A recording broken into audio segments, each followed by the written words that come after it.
మన తండ్రి కుమార పరిశుద్ధాత్మ దేవునికి వందనాలు స్తోత్రాలు చెల్లించుకుంటూ దేవుడి దినమందు మనకిచ్చిన వాక్యము లూకాసు వార్త 6వ అధ్యాయం 21వ వచనం చదువుకున్నాం. ఇప్పుడు ఆకలి కొనుచున్న మీరు ధన్యులు, మీరు తృప్తిపరచబడుదురు. ఇప్పుడు ఏడ్చుచున్న మీరు ధన్యులు, మీరు నవ్వుదురు. మనుష్య కుమారుని నిమిత్తము మనుషులు మిమ్మల్ని ద్వేషించి వెలివేసి నిందించి మీ పేరు చెడ్డదని కుట్టివేయినప్పుడు మీరు ధన్యులు. ఆ దినమందు మీరు సంతోషించి గంతులు వేయుడి, ఇదిగో మీ ఫలము పరలోకమందు గొప్పదయ్యుండును. దేవుడి వాక్యం ద్వారా మనల్ని దీవించును గాక. యేసుప్రభు వారు చెప్తున్నారు ఈ మాటలు మనకి. ఇప్పుడు ఆకలి గొనుచున్న మీరు ధన్యులు అంటున్నారు. మనము ఇప్పుడు లెంట్ సీజన్లో ఉన్నాం కదా, అనేక మంది ఉపవాసాలు ఉండి దేవుని సన్నిధిలో గడుపుతూ ఉంటారు. దేవుని యొక్క కృపను పొందుకోవాలని, దేవుని యొక్క మహిమను కనుగొనాలని, దేవుని యొక్క ప్రత్యక్షతను చూడాలని అనేక మంది ఈ అవకాశాన్ని వినియోగించుకుంటూ ఉంటారు. ఉపవాసం ఉండి దేవుని సన్నిధిలో ప్రార్థనలు చేస్తుంటారు. ప్రార్థనలు చేయడం వలన మనకి అనేక మేలులు కలుగుతాయని మనకు తెలుసు కదా. ఈ ఉపవాసాల వలన మనము నష్టమేమీ పోము, ఇంకా ధన్యులమవుతాము. ఈ ఉపవాసాలు మనకు క్షేమాన్నిస్తాయి, ఆత్మలో బలంనిస్తాయి, ఆత్మలో శక్తినిస్తాయి, దేవునిలో ఆనందింపచేస్తాయి. కడుపులో ఆకలి ఉంటుందేమో కానీ హృదయంలో ఎంతో సంతోషం ఉంటుంది. ఈ ఉపవాసాలు చేయడం మనకు ఎంతో క్షేమకరము, ఎంతో సంతోషము, ఆశీర్వాదము. కనుకనే అందరూ చాలా మంది క్రైస్తవులు ఈ లెంట్ దినాల్లో ఉపవాసం ఉంటారు. యేసుక్రీస్తు సిలువకు ముందుగా 40 దినాలను ఉపవాస దినాలుగా ఏర్పాటు చేసి పూర్వీకులు అంటే బైబిల్ పండితులు, ఆధ్యాత్మిక కార్యకర్తలు ఇది నిర్ణయించిన విషయాన్ని మనకందరికీ తెలుసు. ఆ యేసుక్రీస్తు ప్రభువారి సిలువ ధ్యానానికి ముందుగా 40 దినాలు ఉపవాసం ఉండినప్పుడు మన హృదయం ద్రవిస్తుంది, మన పాపములన్నీ తుడిచిపెట్టబడతాయి. మనము దేవుని సన్నిధిలో గోజాడుతూ ఉంటాం. ఎందుకంటే దేవుడు మన కొరకే ఈ లోకమునకు వచ్చాడు కదా. మన పాపములను క్షమించి మనల్ని తన బిడలంగా చేసుకోవడానికి మన కొరకే ఆయన శిక్షింపబడిన విధానాన్ని మనకు తెలుసు కదా. సిలువ ధ్యానము, సిలువలో మనము యేసుక్రీస్తు ప్రభువారిని ఆ విధముగా చూస్తుంటాము కదా. ఆ నిమిత్తమై ఈ 40 దినాలు ఉపవాస దినాలు గడుపుతున్నప్పుడు యేసు ప్రభువారు చెప్తున్నారు, ఇప్పుడు ఆకలి గొనుచున్న మీరు ధన్యులు, మీరు తృప్తిపరచబడుదురు అంటున్నారు. మనం నిజంగానే తృప్తిపరచబడతాము.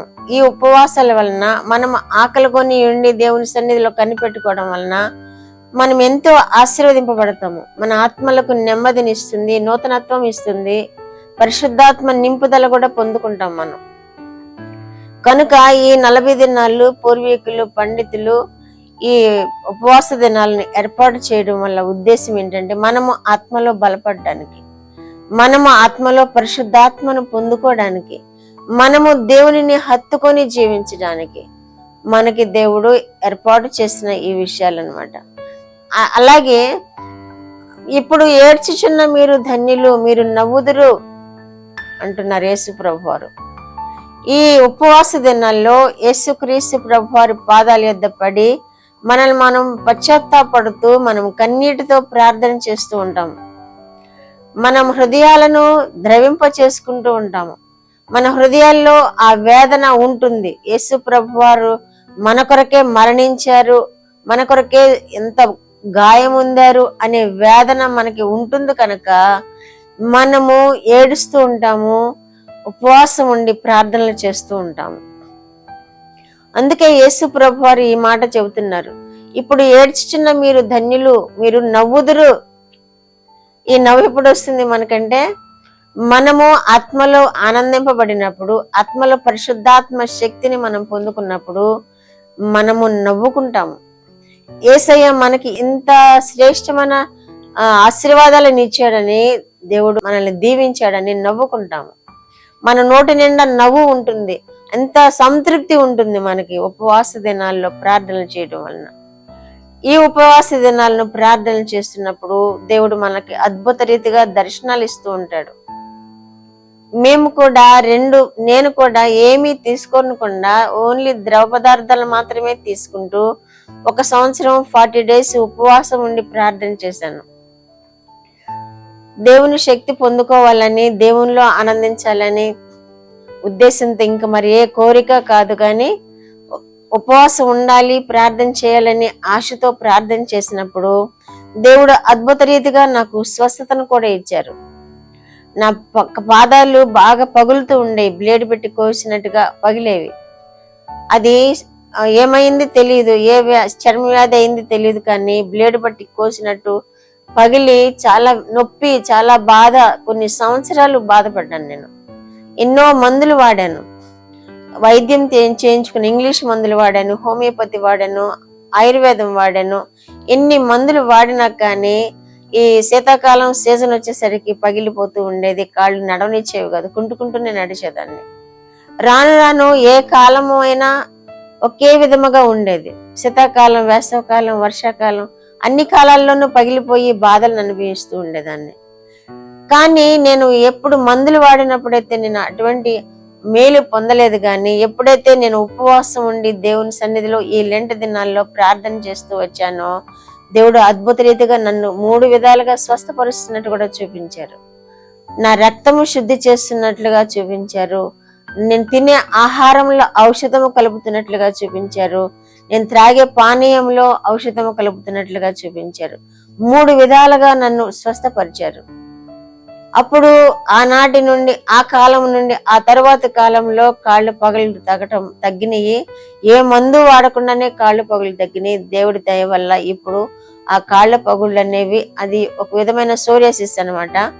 ఇప్పుడు అట్లాంటిది ఏది లేకుండా దేవుడు అద్భుత రీతిగా నన్ను స్వస్థపరిచాడు. మరి ఒకసారి మేము ఉపవాస దినాలను గడుపుతూ ప్రార్థనలు చేస్తున్నప్పుడు మందిరంలో మా పాప, చిన్న పాప 7th చదువుతున్న అమ్మాయికి దేవుడు ఎన్నో దర్శనాలు చూపించేవారు. ఎన్నో దర్శనాలు చూపిస్తూ ఆవిడతో మాట్లాడుతూ ఉండేవారు దేవుడు. కనుక ఈ ఉపవాస దినాలు మనం చేయడం వలన, ఈ విధముగా 40 దినాలు దేవుని సన్నిధిలో మోకరించి ప్రార్థన చేయడం వలన మన హృదయాలను ఆనందింపచేస్తాడు, మన సమస్యలను తీరుస్తాడు. మనం ఏ సమస్య నిమిత్తమై ప్రార్థన చేయకపోయినా మన ప్రార్థన విని దేవుడు మన సమస్యలన్నిటినీ, మన కొరతలన్నిటినీ తీరుస్తాడు. అద్భుత రీతిగా మనల్ని ఆయన కృపలో నడిపిస్తారు. అద్భుత రీతిగా ఆయన మనకు సమృద్ధి అయిన జీవితాన్ని, సమృద్ధి అయిన భక్తి జీవితాన్ని, సమృద్ధి అయిన పరిశుద్ధ జీవితాన్ని ఇస్తారు. అందుకే మన పూర్వీకులు, బైబిల్ పండితులు ఈ 40 దినాలను ఉపవాస దినాలుగా మనకి అనుగ్రహించారు. ఏర్పాటు చేసి దేవుని సన్నిధిలో ఎడతెగక 40 దినాలు ప్రార్థనలు చేయడానికి మనకి వెసులుబాటునిచ్చారు. మిగిలిన దినాల్లో ఈ విధముగా మనం ప్రార్థన చేయాలంటే కష్టమే. దేవుని సన్నిధిలో చేరి ప్రార్థన చేయాలంటే మనము చేయలేము. కానీ ఈ లెంట్ దినాల్లో మనము దేవుని సన్నిధిలోకి వెళ్ళి ప్రార్థన చేయడం వలన దేవుడు మనల్ని ఎంతో ఆశీర్వదిస్తాడు. అలాగే మత్తయి సువార్త 5వ అధ్యాయము 6వ వచనంలో కూడా, నీతి నిమిత్తము ఆకలి దప్పులు గల వారు ధన్యులు, వారు తృప్తిపరచబడుదురు అని కూడా యేసు ప్రభు వారు చెప్పారు కదా. నీతి నిమిత్తము మన భక్తి చేస్తున్నప్పుడు మనము ఏ అపరాధము చేయము, ఏ దోషములకు పాల్పడము, నీతి మంత్వము కలిగి ఉంటాము. నీతి నిమిత్తము మనము ఆకలి దప్పులు కొంటాము. అప్పుడు దేవుడు మనల్ని ఆశీర్వదిస్తాడు, తృప్తిపరుస్తాడు. అన్ని విషయాల్లో, ఆకలి విషయాల్లోనే కాదు, కుటుంబ జీవిత విషయాల్లో, సమస్యల్లో అన్ని సాల్వ్ చేస్తాడు, తృప్తిపరుస్తాడు మనల్ని. కనుక ఎడదెగక ఈ 40 దినాలను ఉపయోగించుకొని దేవుని సన్నిధిలో చేరి ప్రార్థన చేద్దాము. దేవుడు మనల్ని దీవిస్తాడు. ప్రార్థన. మా దేవ, మా ప్రియ పరలోక ప్రభువా, యెహోవా దేవా, యేసుక్రీస్తు దేవా, పరిశుద్ధాత్మ దేవా, స్తోత్రములు. ఇచ్చిన వాక్యము కొరకు స్తోత్రములు ప్రభువా. నాయన, ఎంతమంది నాయన మీ పాద సన్నిధిలో చేరి నాయన విజ్ఞాపనలు, యాచనలు చేస్తున్నారో వారందరినీ మీరు దీవించి ఆశీర్వదించి మీరు మహిమ పొందమని యేసుక్రీస్తు వారి పేరిట ఈ మనవులు మీ పాదముల యొద్ద వేడుకుంటున్నాను పరమ తండ్రి. ఆమేన్.